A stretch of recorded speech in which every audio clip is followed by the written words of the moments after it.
Jesús, eres mi buen pastor. Vamos a decirle, Señor,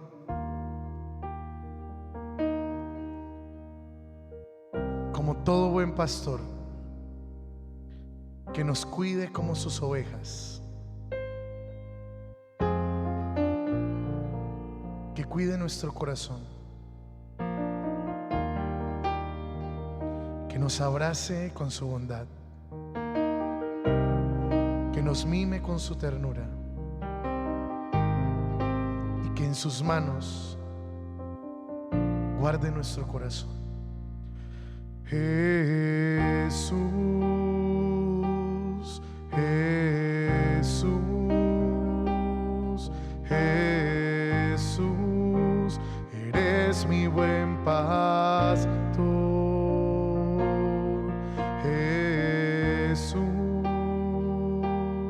Jesús, Jesús, eres mi buen pastor. Y dile, me abrazas, me mimas, me llevas en tus brazos de amor. Me abrazas, me mimas, me llevas en tus brazos de amor. Hoy, Señor, queremos rendirnos en tu presencia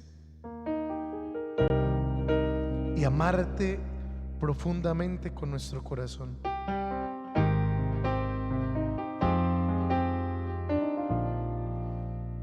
Permítenos, Señor, amarte, y que amándote, Jesús, encontremos la paz que nuestro corazón anhela.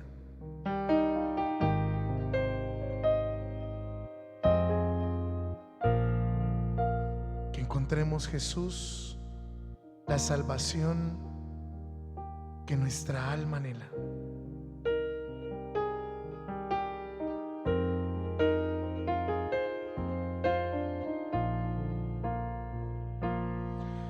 Me abrazas, me mimas, me llevas en tus brazos de amor. Me abrazas, me mimas, me llevas en tus brazos de amor. Gloria al Padre, y al Hijo, y al Espíritu Santo, como era en el principio, ahora y siempre, por los siglos de los siglos. Amén.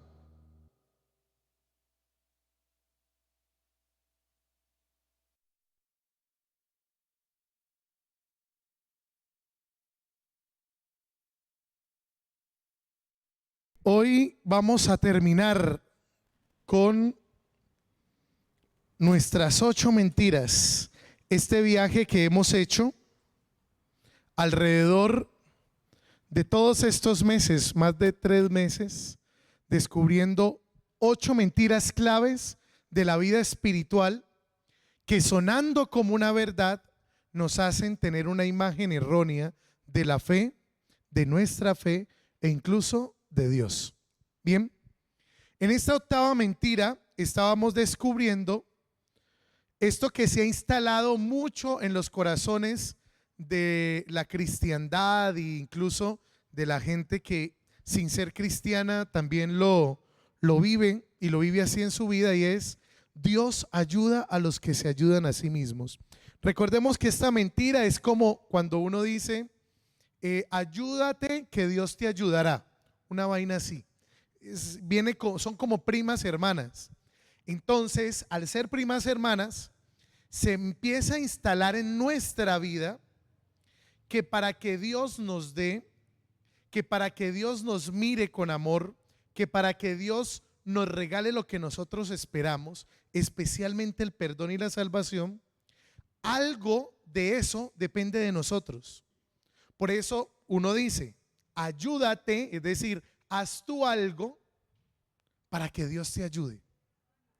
Ese tipo de pensamiento es erróneo y decíamos que tiene que ver con todo esto que a veces pensamos de que quisiéramos que pudiéramos comprar de alguna manera el favor de Dios o la salvación de Dios.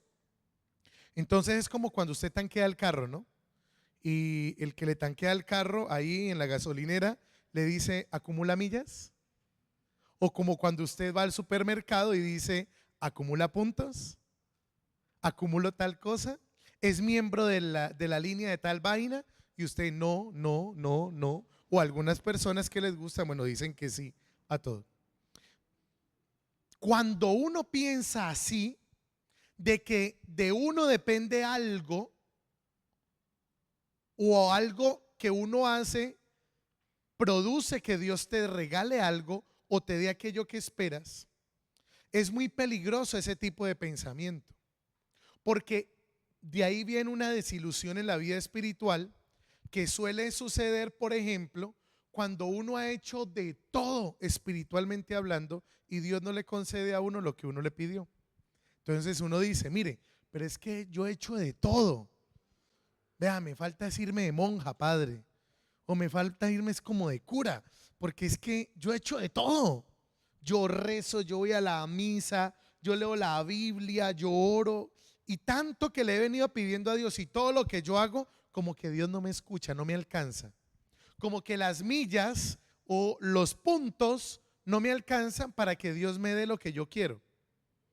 Esta mentira alimenta ese tipo de pensamiento de que de nosotros depende algo o que nosotros podemos hacer algo para que Dios nos regale o nos dé lo que esperamos. Tenemos que empezar descubriendo una cosa, y eso que tenemos que empezar descubriendo es que pensamos que al soltar es que Dios va a obrar y resulta que no funciona así. Quiero empezar con una buena noticia. A veces empiezo como muy duro, pero hoy quiero empezar con una muy buena noticia. ¿Se acuerdan que hace 8 días hablábamos de que el enemigo tiene como un archivo de uno? Decíamos, el enemigo conoce nuestro corazón. Y como conoce nuestro corazón, es como si en el infierno hubiera un archivo con un folder, con la foto de uno ahí, y ahí estuviera en ese folder todo lo que uno ha hecho o ha dejado de hacer. De ahí entendíamos por qué el enemigo conoce tanto nuestro corazón, que sabe qué es lo que queremos y cómo es la forma más fácil para quebrarnos. Por eso es que entendíamos, por ejemplo, que cómo es que el enemigo hace para colocarnos en bandeja de plata todo aquello que nos hace pecar. A uno lo bueno se le dificulta, pero lo malo siempre está servido en bandeja de plata. Y es por eso, el enemigo conoce nuestro corazón, así como conoce la palabra. Acuérdense de las tentaciones de Jesús. ¿Cómo quiso el diablo engañar a Jesús? Con la misma palabra de Dios. Entonces, quiero hoy empezar con una buena noticia, y es, el enemigo tiene un archivo tuyo y mío y sabe cómo quebrarnos. Por eso tenemos que tener mucho cuidado para que, sabiendo que el enemigo conoce nuestro corazón, sabe qué nos gusta, qué no y cómo funcionamos, pues siempre tiene ahí apuntado todo lo que nosotros hacemos mal. Incluso preguntábamos, ¿no? Si tú pudieras ver tu archivo, ¿qué crees que aparecería ahí? ¿Cuál sería tu archivo? El de muchos de nosotros sería un cartapacho, ¿no? Otros dirán, no, a mí me ha ido más o menos bien, yo lo veo como más chiquito, padre. No falta el que dice, no, yo creo que 2, 3 hojitas. Hay gente así, bueno. Pero contrario a eso, contrario a ese cartapacho o a ese archivo que decíamos que tal vez el enemigo tiene sobre nosotros, yo también quiero hoy decirles una cosa, y es que el Apocalipsis nos muestra que así como el enemigo tiene un libro, hay un libro que es mayor que ese archivo, que ese legajador, que ese expediente que el enemigo pueda tener de ti, y es que tu nombre y el mío están escritos en el libro de la vida del Señor. Y eso lo dice el Apocalipsis. Nada profano entrará en ella, está hablando de las puertas del cielo, nada profano entrará en ella, ni los que cometen abominación y mentira, sino solamente los inscritos en el libro de la vida del Cordero. Es decir, Dios también tiene un libro y ahí tiene apuntado tu nombre y el mío, pero no para destruirnos, sino para salvarnos. Dios en ese libro de la vida ha colocado nuestro nombre, pero ese nombre necesita que se confirme cuando nosotros aceptamos la voluntad de Dios en nuestra vida. Ahora, la pregunta que nací hace 8 días era: ¿por qué es tan tentadora la salvación por las obras? ¿Por qué hago esta pregunta? Esta pregunta la hago porque decíamos que una de las tentaciones de ayúdate que Dios te ayudará es que uno piensa que lo que uno hace permite que uno tenga los puntos o las millas para creer que se va a salvar por lo que uno hace. Entonces decíamos que uno a veces cree, uno a veces quisiera que lo que uno hace como que fuera sumando puntos para que cuando estemos en la presencia del Señor, el Señor diga: uy, te pasaste de puntos, ¿no? Aquí VIP por este lado. Uno quisiera que eso fuera como así, como que dependiendo de la cantidad de puntos que uno hubiera sumado en la vida, de haberse portado bien, porque uno habla de eso, de portarse bien, de portarse como Dios quería, que eso nos alcanzara para salvarnos. Y resulta que no se trata de portarse bien. Entonces, ¿de qué se trata, Padre? Si uno no se porta bien y uno no se porta bien para ganarse el cielo, entonces ¿cómo funciona? No, uno no se gana el cielo por portarse bien. Uno gana el cielo porque uno deja que Dios obre en uno, y el obrar de Dios en uno hace que uno tenga buenas obras. Eso es diferente. Porque mucha gente podrá pensar que por las cosas que hace se va a salvar. Y resulta que no es por lo que tú haces, es por lo que permites que Dios haga en ti, que es algo muy distinto. Pero ¿por qué es tentadora la salvación por las obras? ¿Por qué es tentador pensar que tenemos el poder de acumular millas para ganarlos el cielo? ¿Por qué pareciera que depende de nosotros, que lo que nosotros hagamos va a alcanzar para lograr entrar al cielo? Y es porque este pensamiento nos hace creer que algo depende de nosotros. Pero yo les digo una cosa, hermanos: si el cielo dependiera de lo que nosotros hacemos, yo creo que todos estaríamos jodidos, fregados. O sea, ahí no hay nada que hacer. Porque si usted y yo nos colocamos a ver qué hemos hecho para ganar el cielo con respecto a lo que no hemos hecho, pues muchos de nosotros perderíamos el examen. Entonces, por eso les digo que, ¿por qué es tan tentadora la salvación por obras? Porque a veces es chévere pensar que de lo que uno hace va a contar al final para uno ganarse el cielo. Pues porque de alguna manera algo depende de uno. Entonces, lo que uno haga va a servir para algo. Y resulta que no es lo que tú haces, es lo que tú eres.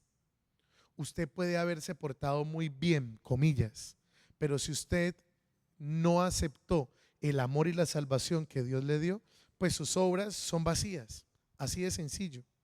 Por eso dirá Santiago: muéstrame tu fe con obras, que yo por mis obras te mostraré mi fe. Es un viaje de ida y de venida.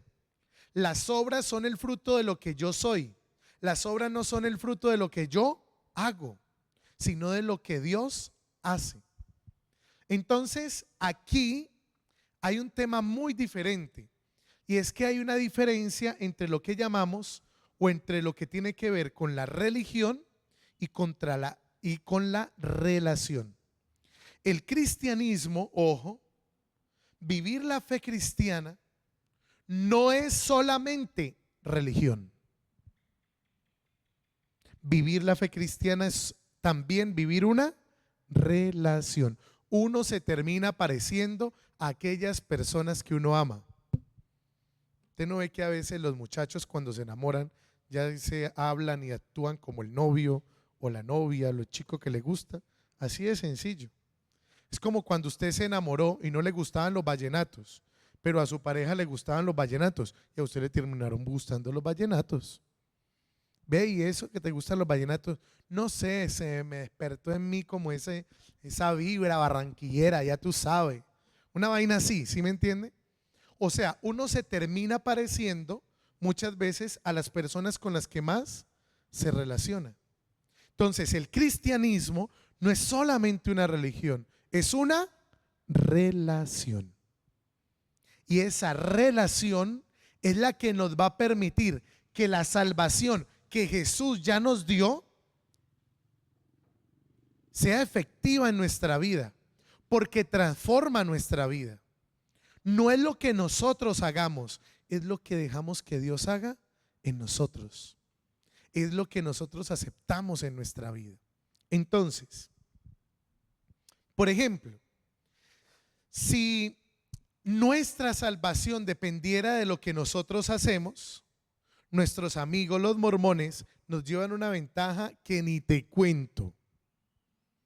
Porque una de los pilares fundamentales de los mormones es vivir una vida de valores muy bien solidificados en su comportamiento. Si hay algo por lo que los mormones se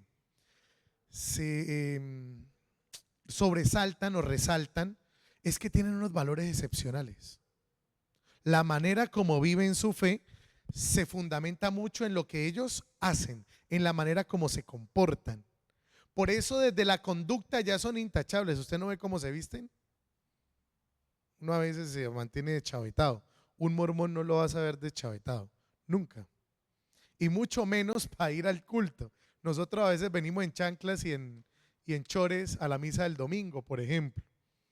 Hasta en las cosas exteriores, ellos viven su fe, porque su fe transforma todo lo que hay afuera.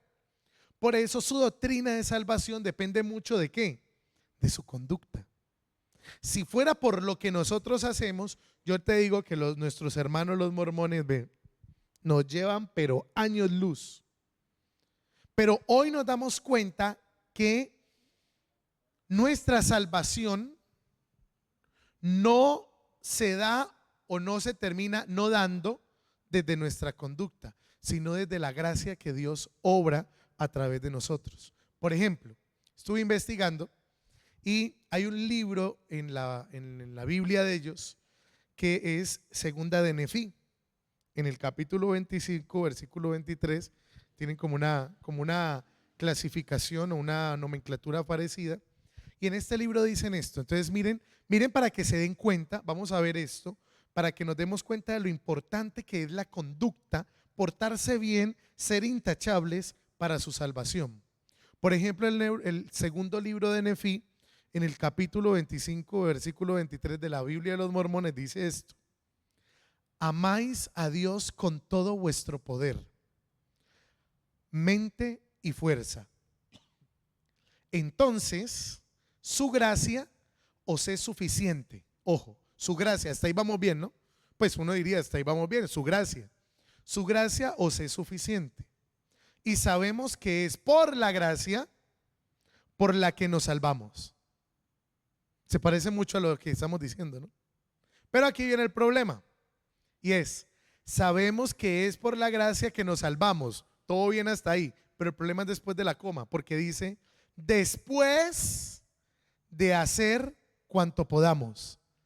¿Sí ven la trampa ahí? Primero reconocen el poder de la gracia, pero lo que ustedes hagan, eso cuenta mucho para ver si te salvas. El cristianismo no funciona así. Nuestros hermanos mormones le dan mucha insistencia y resaltan mucho lo que nosotros podemos hacer para salvarnos. Para el cristiano esta segunda parte no va. Y no va específicamente porque todo nos viene, ¿por qué? Por gracia. Ya la salvación el Señor nos la dio. Pero tenemos que tenemos que aceptarla para que se plenifique en nosotros. Cuando digo de dejarla, no es que Dios no pueda hacerlo, es que Dios no forza, el amor no se forza. Dios no te obliga y te dice, usted me tiene que querer porque yo soy Dios. Porque entonces no sería verdadero amor. Pero cuando hablo de dejar, estoy hablando de que nosotros seamos capaces de aceptar lo que Dios nos ofrece. Ahora, ¿qué tan bueno?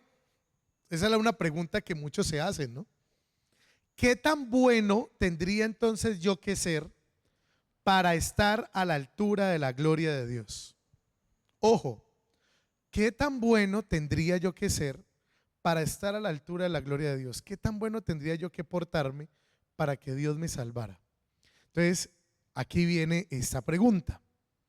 Y esta pregunta nos muestra que la respuesta es sencilla.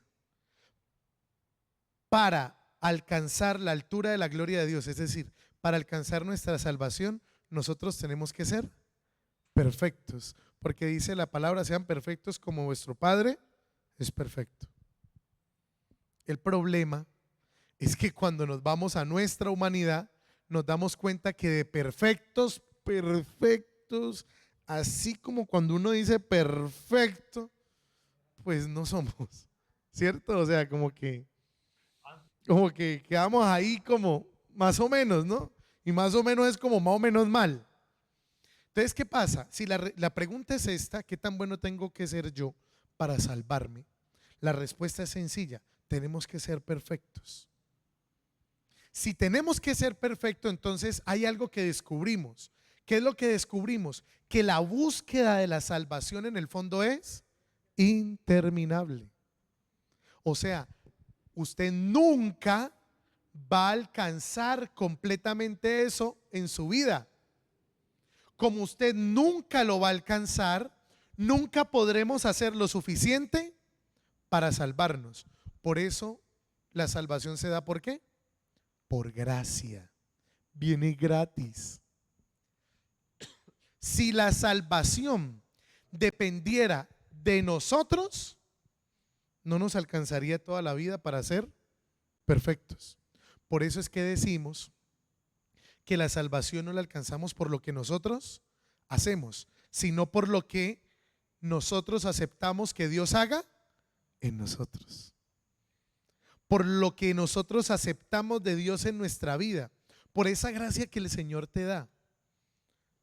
Cuando tú haces eso, lograrás entender que por qué es que nosotros no podemos ser perfectos solos. Eso es lo que Dios hace en nosotros, no lo que nosotros hacemos para alcanzar eso. Ahora, ¿cómo luchar? Viene la pregunta, ¿no? Porque si vemos esto, entonces preguntémonos algo. Bueno, Padre, usted dice que tenemos que aceptar la gracia de Dios. La gracia de Dios ya está dada, tenemos que aceptarla. ¿Qué tengo que hacer para aceptarla? Ya descubrimos que para entrar al cielo, para la salvación, para que Dios me dé esa altura de la gloria eterna que es el cielo, yo no puedo hacer nada. Por eso Dios me lo da todo.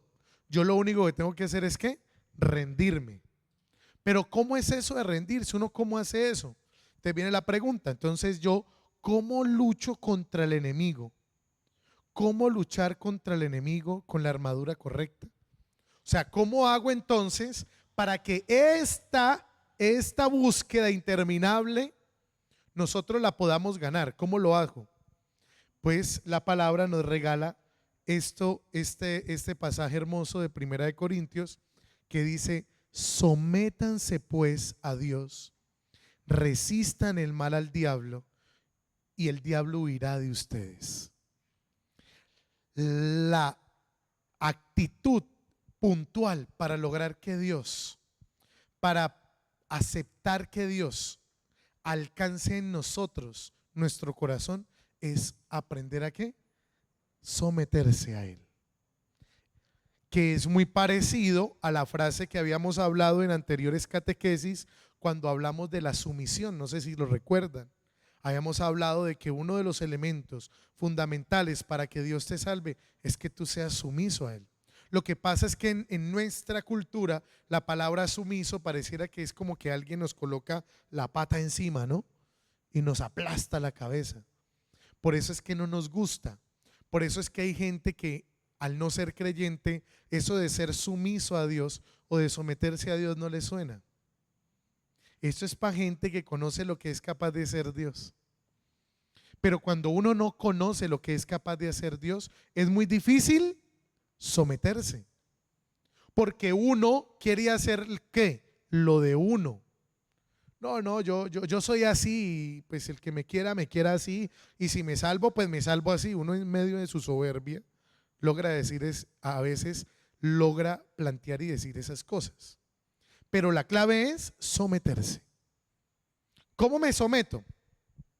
Me someto a través de algunas prácticas espirituales que me ayudan a mí a dejar que Dios obre. Primera, el arrepentimiento diario. Hay una práctica que tenemos que lograr empezar en nuestra vida espiritual y es la revisión de vida, el arrepentimiento diario al final del día. Esta es una práctica de San Ignacio de Loyola. En sus ejercicios espirituales nos enseña cómo al final del día nosotros podemos o debemos hacer un examen de conciencia. Todos los días, si usted hace un examen de conciencia, eso irá educando tu corazón para que no dejes que aquellas cosas que se empiezan a instalar en tu vida, que son fruto del pecado y que son negativas para tu vida, se queden ahí. Pero cuando uno la embarra un día, la embarra otro día, la sigue embarrando y no empieza a revisar y a colocarle un tatequiete o eso, un día, como se dice, el enano se crece. Y ahí es donde uno termina diciendo, es que yo no sé en qué momento me volví así.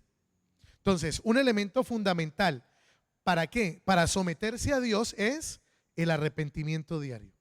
El examen de conciencia al final del día, todos los días, es muy importante. Si los esposos, por ejemplo, especialmente los esposos, hicieran esto todos los días, yo creo que muchos matrimonios se hubieran salvado. Muchos matrimonios hoy no estarían en la crisis en la que están, porque le hubieran colocado el tate quieto a tiempo a lo que estaba mal. Pero si muchas veces pasa lo que sucede en muchos matrimonios, cuando van donde un acompañante espiritual, cuando ya todo ha fallado, cuando una pareja va donde un sacerdote, donde un asesor espiritual, donde un psicólogo, ¿cuándo va? Cuando todo falla, cuando toda la de cada uno falló, lo que cada uno hizo a su manera falló, solamente hasta ahí van. Cuando ya se ven, como dicen los muchachos, en la inmunda, ahí es donde reaccionan. Pero si nosotros viviéramos más el arrepentimiento diario, haciendo un examen de conciencia todos los días, muchas cosas se salvarían. Segunda, la oración es fundamental. Pero ojo, la oración, no un Ave María y un Padre Nuestro. Un Ave María y un Padre Nuestro ayudan a abrir la oración, pero no crean una relación. Claro, la gente pasa. ¿Usted no ha visto a veces cuando la gente pasa por las iglesias? La gente pareciera que le diera como un ataque como el Chavo, ¿no? Pasa por la iglesia. Y vuelve y pasa y vuelve. Donde haya una mosca por ahí la mata. Así de sencillo. Gente que a veces hasta para persignarse ni siquiera lo hace con devoción. Ahí, como salga. Ay, la bendición, voy por una iglesia. ¿Sí me entiende? Eso no crea relación. La oración es cuando tú le dedicas tiempo a Él y a ti en la intimidad del silencio. Y esto es muy importante para la vida de la fe, porque muchas personas caen fácilmente en las tentaciones que se le presentan en la vida por falta de ¿qué? De oración. Cuando uno no ora, no confronta la vida, y cuando no confronta la vida, cualquier cosa puede salir de ella. Así de sencillo. Tercero, bueno, comprometerse con tu iglesia local. Muchos de nosotros somos solamente consumidores religiosos, pero no somos fieles. El consumidor religioso es el que lo que hagan en la iglesia, ahí está. Pero el día que le dicen, venga, usted me puede ayudar a tomar la temperatura ahí. No tengo tiempo, es que yo vivo muy ocupado. Tengo cita con el presidente y se va. ¿Sí me entiende? Son todas las personas que consumen lo que el Padre le ofrece, que el rezo del rosario, que la coronilla, que la Eucaristía, que la confesión, y eso, que eso ya estoy pidiendo mucho, que un lucernario, que el rosario de la aurora. ¿Qué más podemos ofrecer en como puntual? Que la consagración de los esposos, que la bendición de los niños. O sea, la mayoría de nosotros somos muy puntuales en nuestra fe. Vamos a la iglesia, pero así como llegamos, bueno, nos vamos. Pero esto de comprometerme, de ayudar en la iglesia, o sea, no hacemos discipulado, solamente consumimos lo que la iglesia nos propone, no más. Pero apenas se acaba, no, usted no ha visto que a veces uno está celebrando la misa, ¿no? Y apenas ya va a dar la bendición, ya hay gente montándose en el carro. Apenas va a dar la bendición, la gente ya va ahí en la esquina y uno como que, o sea, somos personas que nos da como urticaria, ¿no? Nos da como carranchín eso de comprometernos en la iglesia. A veces porque creemos que los que están allá son muy santos y de santos muchos no tienen nada. O sea que es un error pensarlo. A la iglesia venimos los pecadores. Si usted no es pecador, entonces no venga. O a veces porque en verdad hay otras cosas que son prioritarias y no nos gusta comprometernos. Y último, la celebración de los sacramentos. Pilas.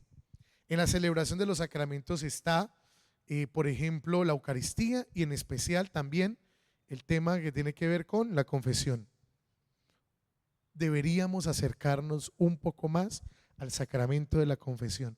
Qué bien nos haría a muchos de nosotros confesarnos regularmente. Yo en lo personal sugiero, yo. Esto no es una posición de la iglesia, esto es una posición mía. Que usted se confiese cada 2 meses. Hay gente que se confiesa todas las semanas. La verdad, no sé en qué momento cumple la penitencia y se arrepiente de lo que hizo. No sé. Porque si usted se confiesa todas las semanas, la pregunta mía es: ¿en qué momento haces un proceso de conversión con las indicaciones que el Padre te dio?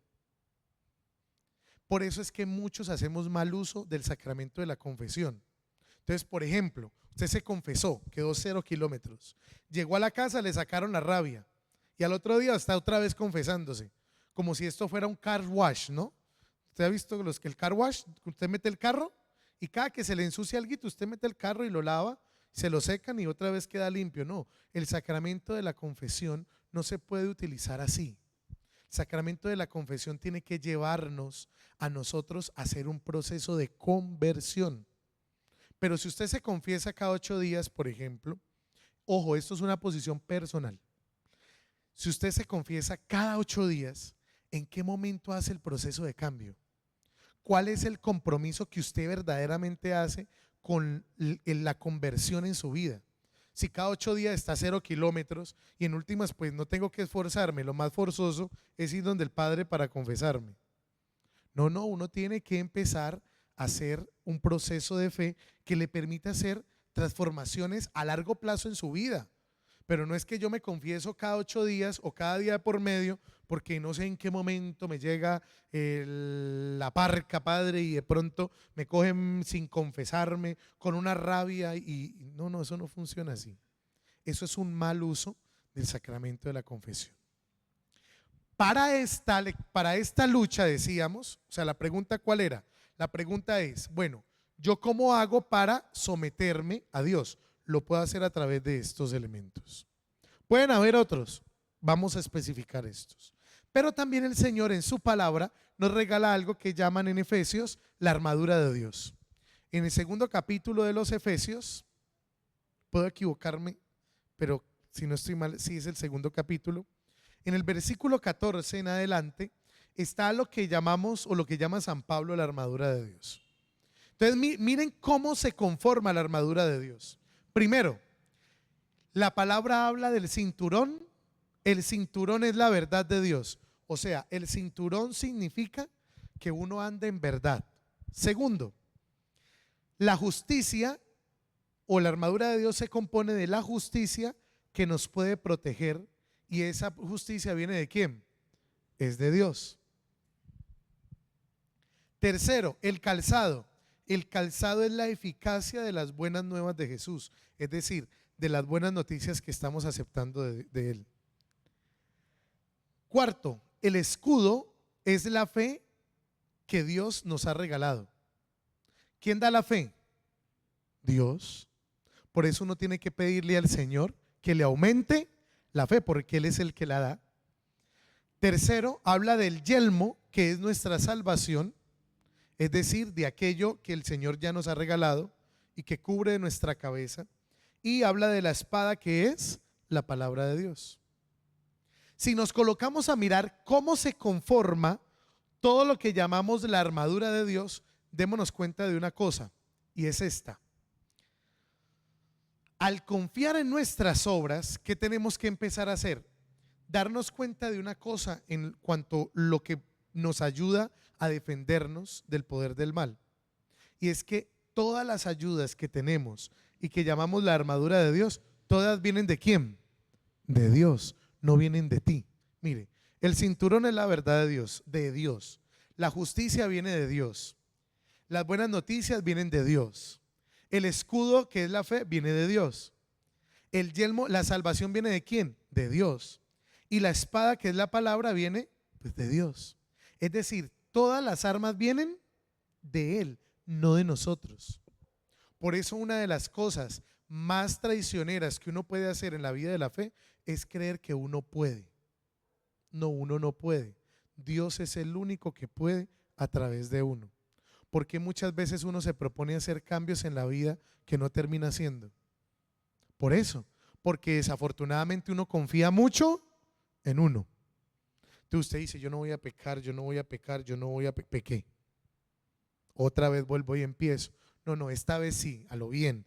Esta vez con toda, Julián, vamos. Sí, tú puedes. Yo no voy a pecar, yo no voy a pequé. Otra vez. Entonces hay un momento en que cuando uno trata por uno solo y va siempre comenzando y se tiene que devolver, ¿qué pasa? Cuando pasa más de una vez, uno se desanima. Porque trataste muchas veces con tus fuerzas, fracasaste en el cambio y es donde uno dice, ¿para qué cambiar? Pues en últimas, ya lo que fue, fue. Entonces ahí es donde uno se desanima en la fe y al desanimarse en su fe, pues se resigna y dice, no, pues sí, yo soy un pecador empedernido y pues si Dios se acuerda de mí, pues bendito sea Dios. No, cuando uno se arma de las armas de Dios, no de las de uno, cuando uno empieza a ser desconfiado del poder de uno y confía completamente en el de Dios, todo cambia. Entonces, frente a todo esto, entonces, Padre, ¿qué hacemos? Lo primero, que al confiar en nuestras obras, tenemos que tener cuidado porque confiando mucho en nuestras obras, somos vulnerables al enemigo. Si hay una cosa que al diablo le encanta, es que uno confíe mucho en uno. Porque él sabe que uno la va a terminar embarrando. Uno la embarra a la salida o la embarra a la entrada, pero la embarra. Por eso la gracia permite que tengamos una fuerza que no teníamos sin Dios para afrontar las dificultades, las tentaciones y las debilidades de nuestra carne. Entonces, ¿qué hacer? Pues no confiar mucho, yo diría no confiar nada en nosotros. Porque el enemigo le gusta que uno confíe en uno, porque sabe que uno va a caer. Segundo, en esta conclusión de acá, en este quehacer, yo creo que se resume mucho de lo que hemos hablado en esta mentira de ayúdate que Dios te ayudará. Y es que Dios no necesita nada de nosotros. Por eso Dios ayuda ¿a quiénes? A los que no pueden ayudarse a sí mismos. Por eso de que ayúdate que yo te ayudaré es una mentira espiritual. Porque en el fondo el poder viene ¿de quién? De Dios. Y por eso Dios ayuda ¿a quiénes? A los que no pueden ayudarse. Si usted pudiera ayudarse, entonces no necesitaría ni de la religión, ni de la iglesia, ni de la salvación de Jesús. Porque como usted puede solo. Pero Jesús viene a ayudar a los que no se pueden ayudar. Por eso lo que hay que hacer para que esa salvación se dé en mi vida, para que Dios te ayude, lo único que tienes que hacer es vaciarte, rendirte. Es decir, yo no puedo solo. O yo no puedo, sencillo, no puedo, Jesús. Que te rindas delante de Dios y lo hagas a su manera, porque confías que lo que Dios te va a dar siempre es mejor, siempre. Tercero, ¿qué hacer? Pues que la única forma de no ser arrastrados es acercarnos al único que nos puede salvar. ¿Se acuerdan cómo empezó toda esta historia de las 8 mentiras, no? Con Adán escondiéndose de Dios porque sentía que lo iba a castigar. Se alejó del único que lo podía ayudar. Si usted tiene la tentación de pensar que Dios no lo va a ayudar por lo que sea que usted haya hecho, no caiga en esa tentación. Si tú crees que Dios no te va a mirar con amor y misericordia por lo que sea que hayas hecho, no caigas en esa tentación. Dios siempre va a querer estar cerca tuyo y siempre te va a querer salvar. No entendemos, o no sé cómo hay gente que puede entender que Dios va a querer condenarnos. La condenación viene por nuestra propia libertad mal ejercida de rechazar a Dios, no porque Dios quiera condenarnos. Por último, ningún elemento de la armadura de Dios se origina en nosotros. Todos los elementos, estos que acabamos de ver acá, toda esta armadura viene ¿de quién? Es de Dios, y todos esos elementos vienen de Él. Esa es la ventaja.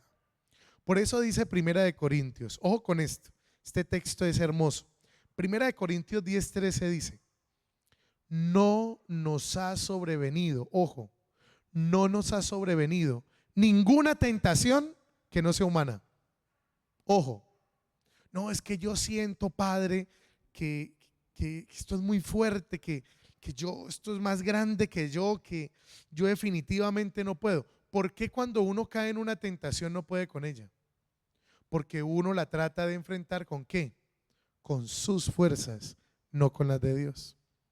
¿Por qué hay dificultades que lo doblegan a uno? Porque uno lo quiere hacer con sus fuerzas, no con las de Dios. Porque cuando uno tiene una crisis en cualquier aspecto de su vida, familiar, matrimonial, con los hijos, en el trabajo, en la vida económica, en lo que sea, cualquier cosa de eso lo destruye a uno. Porque uno quiere luchar esas peleas con la fuerza de uno, no con la de Dios. Por eso dice Pablo: no nos ha sobrevenido ninguna tentación que no sea humana. Ojo, Dios es fiel y no dejará que seamos tentados más de lo que podemos resistir. Ojo, sino que dará también juntamente con la tentación la salida para que podamos soportar. Este texto es hermoso. Dios nunca te va a, en pocas palabras, Dios nunca va a dejar que cargues algo más grande de lo que tú puedes llevar. Dios no te va a abandonar en el momento más grande y más dificultoso que tú tengas. Porque Dios, así como llegan tal vez tropiezos a tu vida, Dios te dará la salida para soportar ¿qué cosa? Lo que sea, pero solamente si te confías en su fuerza, no en la tuya. Por último,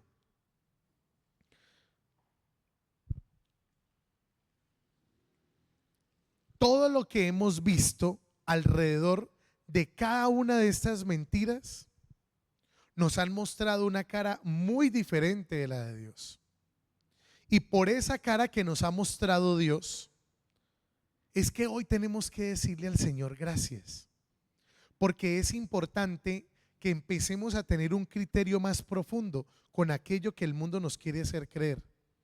Con aquello que tal vez muchos de nosotros creemos y pensamos hoy en nuestra vida. Mejor dicho, no coma entero. Porque el que no conoce la Biblia, como diría alguien en estos días, aprendí un dicho que decía algo más o menos como que el que no come Biblia, ¿qué come?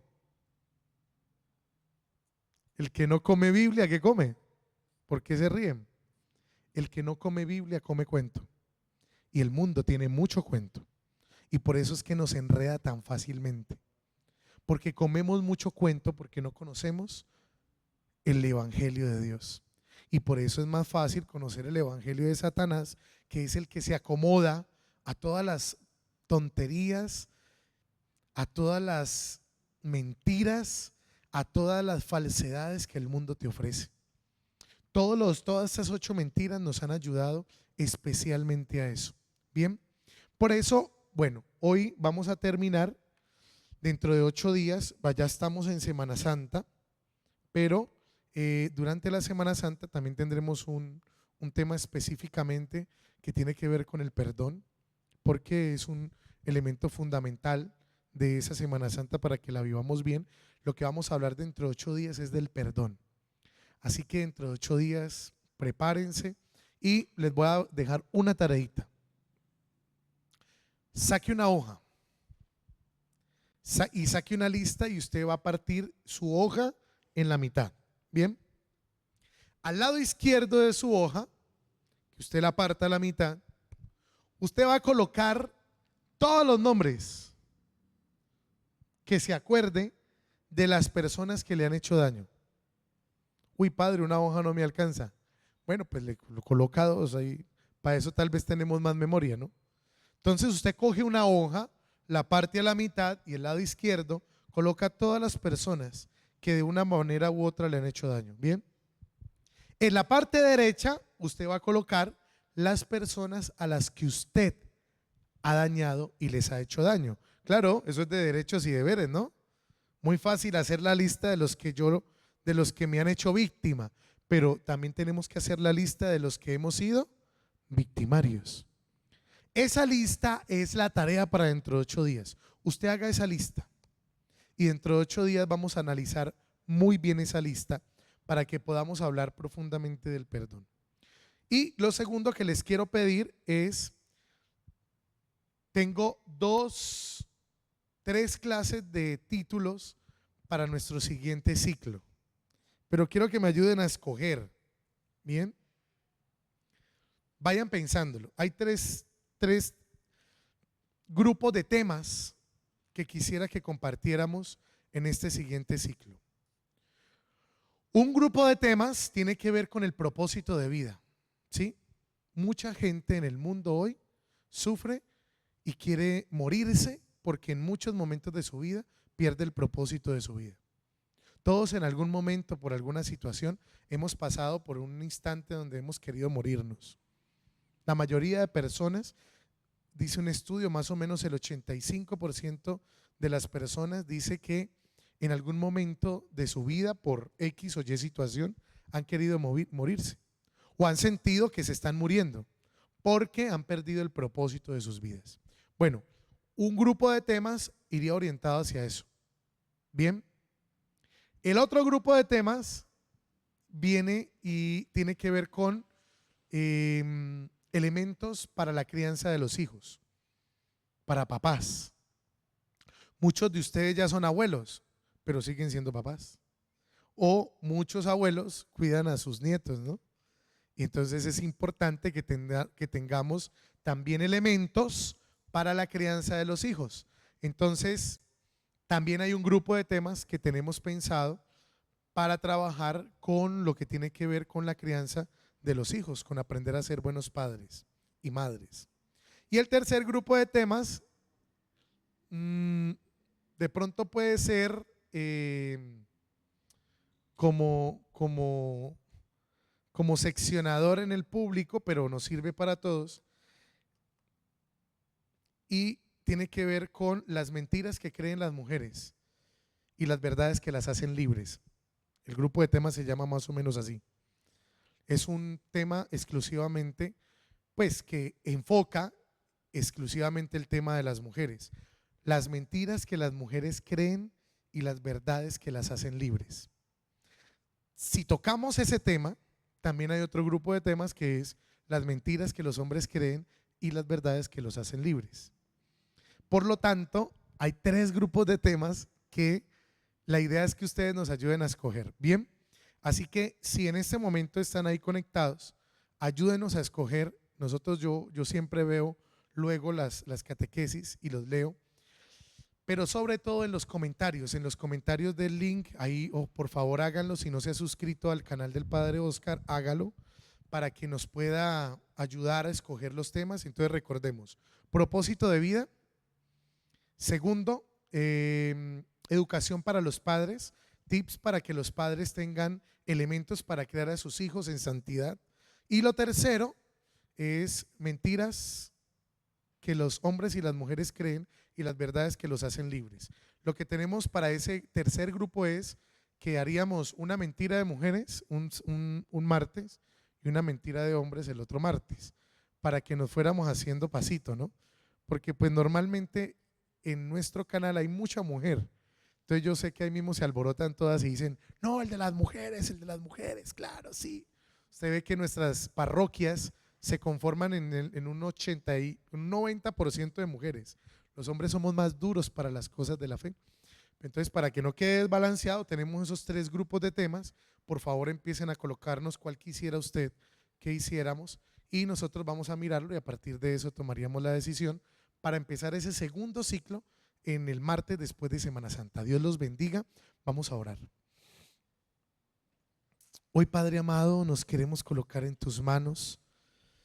Queremos pedirte, Señor, que esta palabra, especialmente en la que nos pides someternos a ti, Padre amado, sea nuestra fortaleza y nuestro escudo en la aceptación y en el amor, Señor, que hoy recibimos de ti. Hoy te pedimos, Señor, que a través de tu bondad y de tu misericordia, de la fidelidad que nos has manifestado todos los días, nos permita, Señor, alcanzar esa gloria eterna de estar, Señor, gozando de tu salvación. Hoy reconocemos, Señor, que no es nuestra fuerza, que no son nuestras obras, sino tu amor, tu fidelidad y tu misericordia, la que nos acompañan todos los días. Gracias, Padre amado, por tu bendición, por abrirnos, Señor, los ojos y el corazón ante cada una de estas mentiras que el enemigo ha colocado delante de nosotros. Danos, Señor, sabiduría, danos, Señor, entendimiento y permítenos obrar siempre según tu amor por Jesucristo nuestro Señor. Que el Señor nos bendiga en el nombre del Padre y del Hijo y del Espíritu Santo. Amén. Que el Señor los bendiga. Nos vemos dentro de 8 días martes por aquí por el canal. Que tengan una buena semana.